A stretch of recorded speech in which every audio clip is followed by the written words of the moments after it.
Okay, good morning students. Am I audible everyone? No problem? Yes, sir. Yes, sir. Okay, let us start our today's class. So, आज हम लोग क्या करेंगे? Permutations जो chapter है, Permutations and Combinations, chapter 7 from your book, उसका आज हम लोग स्टार्ट करेंगे.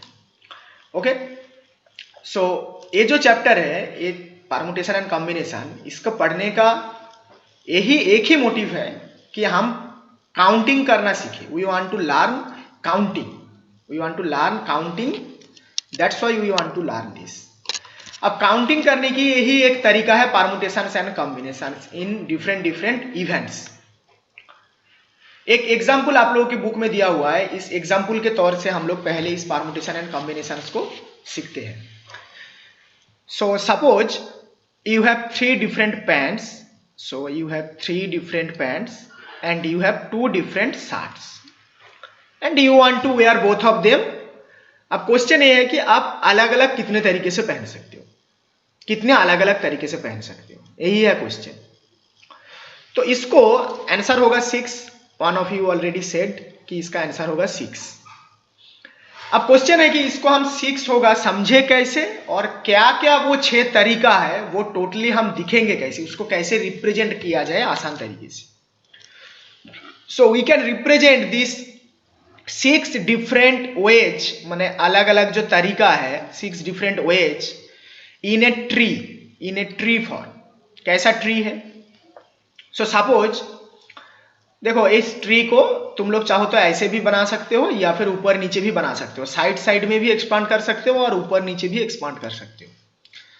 सो you can expand as you want. तो सपोज आपके पास जो डिफरेंट पैंट्स है उसको मैंने नाम दे दिया. तो आप ए हो और आपने पहना पहले P1. आप you can select any one them. You can select P1, you can select P2 or you can select P3, any one of these 3. Okay, माने you can select any one of these 3. After choosing suppose P1, P1 को select करने के बाद आप दो अलग अलग तरीके से S1 SAT1 भी पहन सकते हो, SAT2 भी पहन सकते हो. P1 के लिए आपके पास पॉसिबिलिटी है. सिमिलरली P2 को सिलेक्ट करने के बाद आप SAT1 भी पहन सकते हो, SAT2 भी पहन सकते हो. सिमिलरली P3 को पहनने के बाद आप SAT1 और SAT2 में से कोई एक सिलेक्ट कर सकते हो. ओके, तो अलग अलग जो तरीका हुआ, डिफरेंट जो वेज हुआ, वो क्या क्या हुआ? एक हो गया P1 के साथ S1. So one way is P1 with S1. So first one is P1 with S1. Next तरीका क्या हो गया? P1 के साथ S2, माने पैंट 1 लिया साथ में SAT2 ले लिया. सिमिलरली एक P2S1, ये भी एक तरीका है P2S1. समझ में आ रहा है क्या डिफरेंट डिफरेंट तरीका? Yes, sir. Yes, sir. आप बताओ और क्या क्या डिफरेंट तरीका बचा है? What are remaining? रिमेनिंग तरीका क्या क्या है? क्या क्या होगा? P2S2. P2S2. गुड. नेक्स्ट बोलते जाओ, मैं लिखूंगा, तुम लोग बोलोगे मैं लिखूंगा. P3S1. P3S1 and P3S2. P3S2. S2. Good. So this is known as a tree, combination tree. हम ट्री के फॉर्म में बनाए हैं कि क्या क्या अलग अलग तरीका होगा. इनफैक्ट जो 6 डिफरेंट तरीका है, देखो 1 2 3 4 5 6, 6 डिफरेंट जो वेज है, 6 different ways are visible in this screen. हम डिस्प्ले कर दिए हैं. सिमिलरली हम इसी कॉन्सेप्ट को, इसी एग्जाम्पल को एक थ्योरम में ट्रांसफर करते हैं जो कि फंडामेंटल थ्योरम ऑफ काउंटिंग है. This is known as fundamental theorem of counting. So इस बुक में दिया हुआ है, अभी मैं दिखा रहा हूं फंडामेंटल थ्योरम ऑफ काउंटिंग. ये कैसा है मैं अभी समझा रहा हूं तुम लोगों को. ये जो एग्जाम्पल अभी हम लोगों ने लिया था, दिस इज, ये जो एग्जाम्पल है इसमें दो अलग अलग इवेंट है. एक है पैंट सिलेक्ट करने का, दूसरा है शर्ट सिलेक्ट करने का. दो अलग अलग इवेंट है. और हम लोगों ने देखा कि इसका आंसर क्या होगा. सॉरी, हम लोगों ने देखा इसका आंसर क्या होगा. दो अलग अलग जो इवेंट है, इवेंट 1 जो माने पैंट पहनने की जो इवेंट है उसका पॉसिबिलिटीज था 3 अलग अलग, और इवेंट 2 जो है माने शर्ट सिलेक्ट करने का उसका पॉसिबिलिटी था 2 डिफरेंट तरीका। And total possibilities, total ways of selecting these 2, इन दोनों को एक साथ सिलेक्ट करने का तरीका था product of these 2, that is 3 into 2 that is 6। एक बार और इस कॉन्सेप्ट को मैं रिपीट कर रहा हूं। अभी जो स्टोरी हम लोगों ने सुना, इस स्टोरी में दो अलग अलग इवेंट है, दो अलग अलग घटना है। एक घटना ये है कि आपको शर्ट को सिलेक्ट करना है, पैंट को सिलेक्ट करना है, जिसका तरीका था 3 अलग अलग तरीका था। और दूसरा घटना था आपको एक शर्ट सिलेक्ट करना है जिसका तरीका था 2 अलग अलग तरीका। तो टोटल इस इवेंट को हम कितने अलग अलग तरीके से कर सकते हैं, इसका आंसर होगा product of these 2 that is 3 into 2, answer आया था 6। सबको ये बात समझ में आया? Yes, sir. Okay, now look at your book, और इसमें फंडामेंटल थ्योरम ऑफ जो काउंटिंग है उसको हम बुक से आप समझते हैं। So this tree I already explained from your book. This tree I already explained. Now you can read from this your book. And this is another one example. This example is nothing but containing bag and different data are given. Then you can make this tree also. I recommend you should read this tree. You should make this tree. Understand होगा, समझने में आसानी होगा, अच्छा भी लगेगा अगर सीखोगे तो।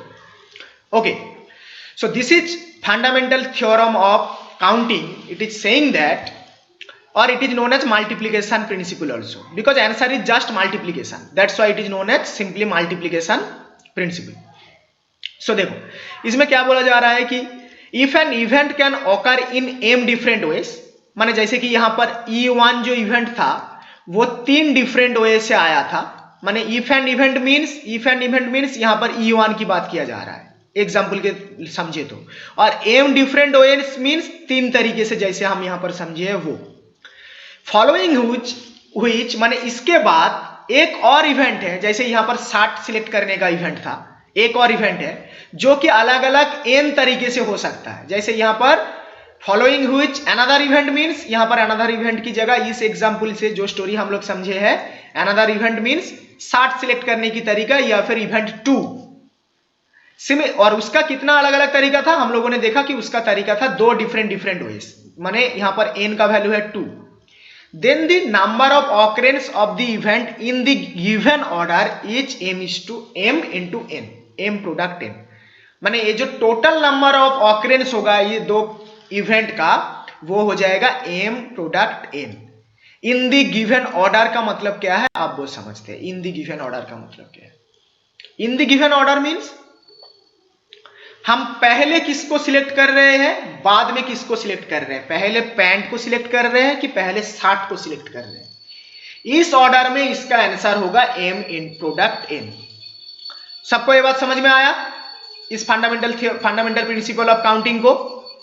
सो it is saying that if an event can occur in m different ways, following which another event can occur in n different ways, then the total number of occurrence of the events in the given order is m product n। Okay, अब इसी fundamental principle को use करते हुए book में ये सब example दिया हुआ है। एग्जांपल 1 आप लोग समझोगे, इससे आसानी होगी एक्सरसाइज की प्रॉब्लम सॉल्व करने के लिए। अभी मैं एक्सरसाइज से कुछ प्रॉब्लम ले रहा हूं और उसको मैं सॉल्व कर रहा हूं कि कैसे होता है। So everyone open exercise 7.1 from your book. Let's consider the question number 1। सबको ये फंडामेंटल प्रिंसिपल समझ में आया कि अगर 2 अलग अलग इवेंट है, इसको अगर आसान हिंदी शब्द में बोले कि 2 अलग अलग इवेंट है, उन घटना है जिनमें से एक m तरीके से हो सकता है, दूसरा n तरीके से हो सकता है, तो टोटल नंबर ऑफ ये घटना घटने की टोटल पॉसिबिलिटीज हो जाएगा m into n। टोटल कितना तरीका होगा? m प्रोडक्ट n, यही हो जाएगा। समझ में आया ये बात? Yes, sir. Yes, sir. अब इस क्वेश्चन को देखते हैं। Look at this question, question number 1 from your exercise 7.1। बोला जा रहा है कि how many 3 digit numbers can be formed from the digits 1 2 3 4 5, एस्यूमिंग that, जिसका पार्ट 1 है कि repetition of the digits is allowed, माने एक डिजिट रिपीट हो सकता है, माने ये भी एक पॉसिबल तरीका हुआ 1 1 1, ये भी हो सकता है 1 1 2, 3 डिजिट नंबर बनाने के लिए बोले हैं, और यही 3 डिजिट में से 1 2 3 4 5, यही 5 डिजिट में से अब 3 डिजिट नंबर बनाओ। ऐसा कितना सारा 3 डिजिट नंबर होगा जिसमें पहले है रिपीटेशन को अलाउड किया है हमने, माने 1 1 1 एक पॉसिबल आंसर है, 1 1 2 ये भी पॉसिबल आंसर है, और पार्ट 2 में क्या बोला गया है कि repetition of the digits is not allowed, माने इसमें इस तरीके इस आंसर में 1 1 1 is not, we will not count this, क्योंकि इसमें डिजिट रिपीट हो चुका है, 1 is repeated again. In fact 1 1 2 is also not allowed in this answer, only allowed answers are 1 2 3, ये आंसर हो सकता है, देन 1 4 3 ये भी आंसर हो सकता है इस पार्ट के लिए, पार्ट 2 के लिए। बट पार्ट 1 में ये सब तो रहेगा, साथ साथ ये भी रहेगा। समझ में आया? क्वेश्चन पहले समझ में आया कि नहीं बताओ? Yes, sir. Yes, sir. तो अपना कॉमन सेंस से पहले मुझे ये बताओ, अगर क्वेश्चन समझ में आया है, क्वेश्चन 1 में संख्या आंसर ज्यादा होगा कि क्वेश्चन 2 में आंसर ज्यादा होगा? किस क्वेश्चन में आंसर ज्यादा होगा? ये basic common sense. Question one. Question one. हाँ, डेफिनेटली क्वेश्चन 1 का आंसर ज्यादा होगा, क्योंकि क्वेश्चन 2 में कुछ और माइनस हो जाएगा, बट क्वेश्चन 1 में और भी कुछ होगा पार्ट 1 में। ओके, अब इसका आंसर हम बोर्ड पर देखते हैं कि ये कैसा होगा। So this is our exercise 7.1 और क्वेश्चन नंबर 1 है। So it is asking you have to select the digits 1 2 3 4 और 5 में से कोई भी 3, और उसको कितने अलग अलग तरीके से हम रिपीटेशन अलाउ करके कर सकते हैं।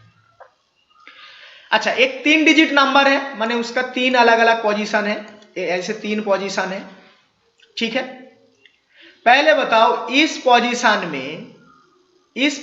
में तुम यही 5 में से कितने तरीके से नंबर ले सकते हो? इसका कितना तरीका हो सकता है? ये वाला डिजिट कितना अलग तरीके से हो सकता है?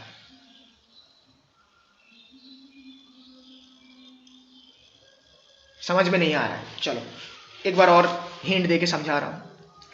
3 डिजिट नंबर होगा ना, तो इसका 3 ऐसे पोजीशन होगा। यहां पर तुम्हारे पास 5 नंबर है, तो ये जो फर्स्ट जो डिजिट है इसको तुम कितने तरीके से सिलेक्ट कर सकते हो? फर्स्ट डिजिट को, इस डिजिट को तुम कितना, इसमें क्या क्या हो सकता है? इस प्लेस में Sir, 5. 5 तरीके से सर। बिल्कुल हो सकता है 5 तरीके से। तुम 1 भी ले सकते हो, 2 भी ले सकते हो, 3 भी ले सकते हो, 4 भी ले सकते हो, 5 भी ले सकते हो, कुछ भी तुम ले लो, कोई दिक्कत नहीं है।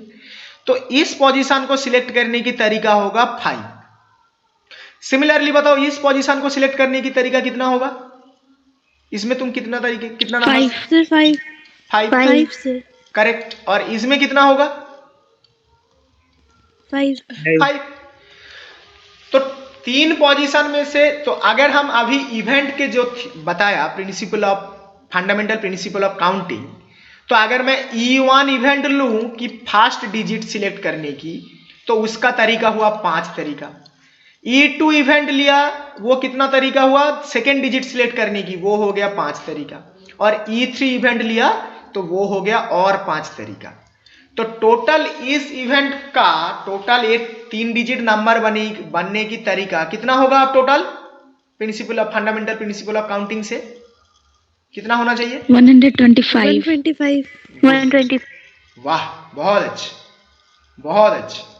तो इसका आंसर हो जाएगा 125। That is product of these 3 numbers 5 5 into 5 into 5 equal to 125। इसको भी तुम ट्री के जैसे बना सकते हो। You can make this as a tree also. मैं ट्री के जैसे इसका क्या होगा मैं दिखा रहा हूं एक बार, just for your fun, mathematics अच्छा लगे इसीलिए। इसका क्या होगा? पहले इवेंट 1 में तुम सिलेक्ट कर सकते हो 5 अलग अलग तरीके से, तो 5 ऐसे निकलेगा, 3 4 और एक और 5। इसमें तुम 1 ले सकते हो, 2 ले सकते हो, 3 ले सकते हो, 4 ले सकते हो, 5 ले सकते हो, कोई भी एक डिजिट ले सकते हो। सिमिलरली यहां पर इसके बाद 1 सिलेक्ट करने के बाद 5 अलग अलग तरीका, 3 4 5, 1 2 3 4 5। आप फिर से यहां पर 1 लेने के बाद 5 अलग अलग तरीका, 4 5, फिर से 1 2 3 4 5 में से किसी भी एक को ले सकते हो। सिमिलरली इस 2 से भी ऐसे 5 निकलेगा, 3 से भी ऐसे निकलेगा। अब एक एक नंबर क्या क्या होगा दिख रहा है, देखो एकदम शुरुआत से लो, 1 से 1 1 1 पहला नंबर मिल गया, पहला नंबर 1 1 1। इनफैक्ट वो 125 नंबर कौन कौन होगा वो भी लिख सकते हैं हम, 1 1 1। उसके बाद यहां से 1 1 फिर 8 2 1 1 2, नेक्स्ट नंबर होगा 1 1 2। नेक्स्ट नंबर क्या होगा कोई बताओ, दिख रहा है नेक्स्ट नंबर 1 1 1 3 1 1 3 1 1 3 1 1 4 1 1 5। ये हो गया ऐसे 5 नंबर। सिमिलरली 2 से जैसे स्प्रेड कर दोगे तो और 5 नंबर जुड़ जाएगा, 3 को जोड़ देंगे तो और 5 नंबर जुड़ जाएगा। ऐसे करते करते टोटल कवर हो जाएगा 125 नंबर्स। यहां पर और इस 2 से निकलेगा, जिससे निकला उससे फिर से 5 ट्री। समझ में आ रहा है? ट्री समझ में आ रहा है ना कि कैसे कॉम्बिनेशंस बनाते हैं हम लोग?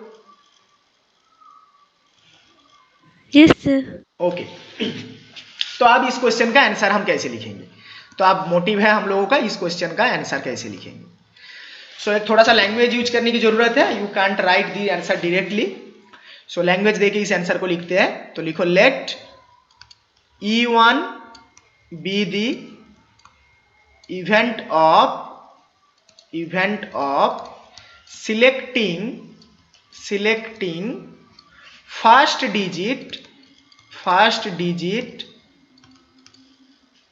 digit of those three digit numbers, जो 3 डिजिट नंबर हम बनाना चाहते हैं, those 3 digits numbers, E1 be the event, then occurrence of E1 equal to कितना होगा, occurrence of E1 equal to 5 5। Good. Similarly लिखोगे let E2 be the event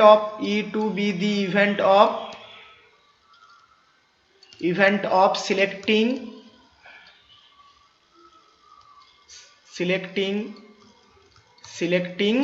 middle digit या फिर second digit of those 3 digit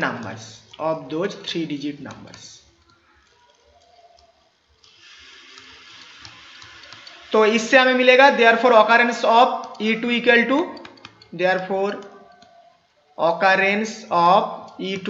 to मिलेगा 5।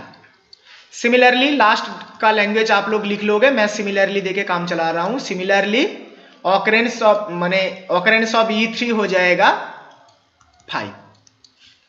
Therefore by fundamental principle of counting बोले या फिर multiplication principle, जो भी बोले, therefore by multiplication principal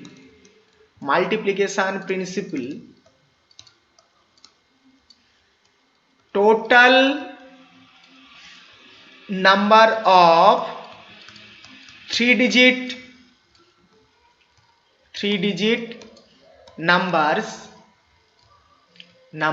is equal to, fundamental principle क्या बोल रहा है कि सारे इवेंट को प्रोडक्ट कर दो, तो 5 × 5 × 5, तो ये टोटल हो जाएगा 125। This is the answer. ठीक है, सबको समझ में आया, कोई दिक्कत नहीं?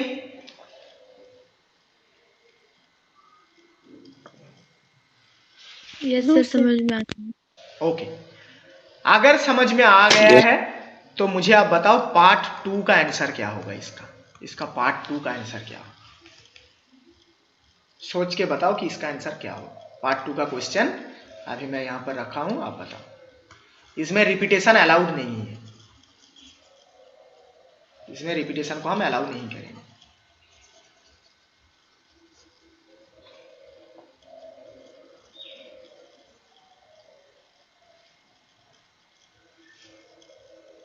Think about it.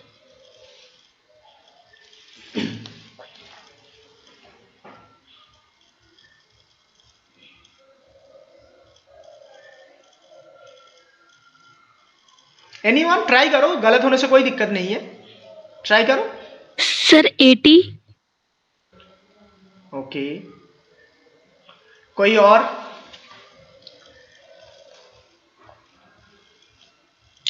देखो पार्ट 2 में, देखो पार्ट 2 में आप बोला है कि रिपीटेशन इज नॉट अलाउड। अब अलाउड नहीं है, अलाउ को हम नहीं करेंगे, इसको पार्ट 2 में है। तो ये जो 3 अलग अलग डिजिट था इस नंबर का, नंबर तो वही है 1 2 3 4 5, इनमें से सिलेक्ट करना है। तो पहले डिजिट के लिए कितना पॉसिबिलिटीज है, कितने अलग अलग तरीके से हम इस नंबर को ले सकते हैं? सर 5। 5, करेक्ट। अब बताओ पहले वाले अगर 5 तरीके से हो गया, सेकेंड नंबर हम कितने तरीके से सिलेक्ट कर सकते हैं? 4। 4, गुड, वेरी गुड। मैं एक बार एक्सप्लेन कर देता हूं जिन लोगों को समझ में नहीं आ रहा है उसके लिए। क्यों इसके लिए 4 ऑप्शंस होगा? क्योंकि अगर इस पहले वाले में मान लेते हैं कि तुमने 1 सिलेक्ट किया, तुम you have selected the digit 1 for the first position, अभी रिमेनिंग 2 डिजिट छूटा हुआ है, तो इस डिजिट में आप तो 1 नहीं ले सकते इस डिजिट के लिए, तब तो रिपीटेशन हो जाएगा। अगर तुम यहां पर भी 1 ले लेते हो तब तो रिपीटेशन हो जाएगा, यू कांट सिलेक्ट अगेन 1। तो पहले डिजिट के लिए अगर तुम 1 सिलेक्ट कर लेते हो तब तुम्हारे पास ऑप्शन और बचा है 2 3 4 5 में से कोई एक। माने तुम्हारे पास पहले के लिए अगर 1 सिलेक्ट कर लेते हो, अब तुम्हारे पास बचा है 2 3 4 5 में से कोई भी एक नंबर, कोई भी एक डिजिट। इसका मतलब है कि आप तुम्हारे पास 4 तरीका बचा है। सिमिलरली इसी कॉन्सेप्ट को एक्सटेंड कर दो, तो यहां पर कोई भी तुम एक को सिलेक्ट करो, उसके बाद एक सिलेक्ट हो जाने के बाद रिपीटेशन ना होने के कारण तुम्हारे पास अब 4 ऑप्शन बचेगा इस डिजिट को सिलेक्ट करने के लिए। सबको समझ में आया? कोई दिक्कत नहीं है, ये अच्छा कॉन्सेप्ट है, इसको समझना जरूरी है। क्योंकि अगर तुम फिर से 5 ऑप्शन ले लेते हो तो रिपीटेशन हो जाएगा। अब बताओ इसके बाद यहां पर कितना ऑप्शन है? Sir 3। Good good good, very good. यहां पर तुम्हारे पास और 3 ऑप्शन बचा है। क्यों? क्योंकि तुम यहां पर एक डिजिट ऑलरेडी ले चुके हो। मान लेते हैं कि तुम यहां पर 1 लिए हो, यहां पर 2 ले चुके हो, तो अब तो तुम 1 और 2 इन दोनों में से कोई भी डिजिट को नहीं ले सकते। तो तुम्हारे पास अब ऑप्शन बचा है 3 4 5 में से कोई एक। अगर तुम फर्स्ट डिजिट में 2 और 3 ले लेते हो, ये 2 डिजिट, अब तुम्हारे पास बचा है 1 4 5 में से कोई एक। क्योंकि फिर से 3 ले लोगे या फिर 2 ले लोगे तो रिपीट हो जाएगा। दैट्स वाई इसके पास तुम्हारे पास अब ऑप्शन बचा है 3 ऑप्शन बचा है। ओके, सो दैट्स वाई इसका टोटल आंसर कितना होगा? सो अल्टीमेट आंसर इसका कितना होगा? 60। Correct, absolutely correct. तो अब इसका आंसर हो जाएगा 60। So answer of this question is 60। Language देके कैसे लिखोगे कोई बताओ? How to write this in language?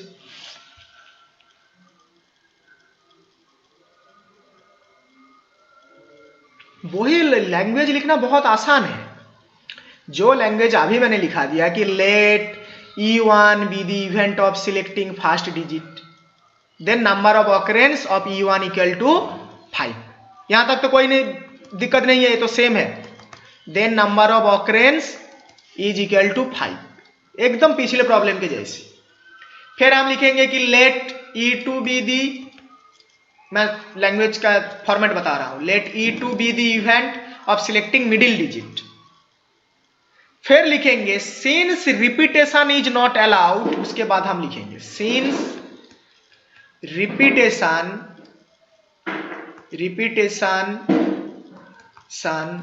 Is not allowed,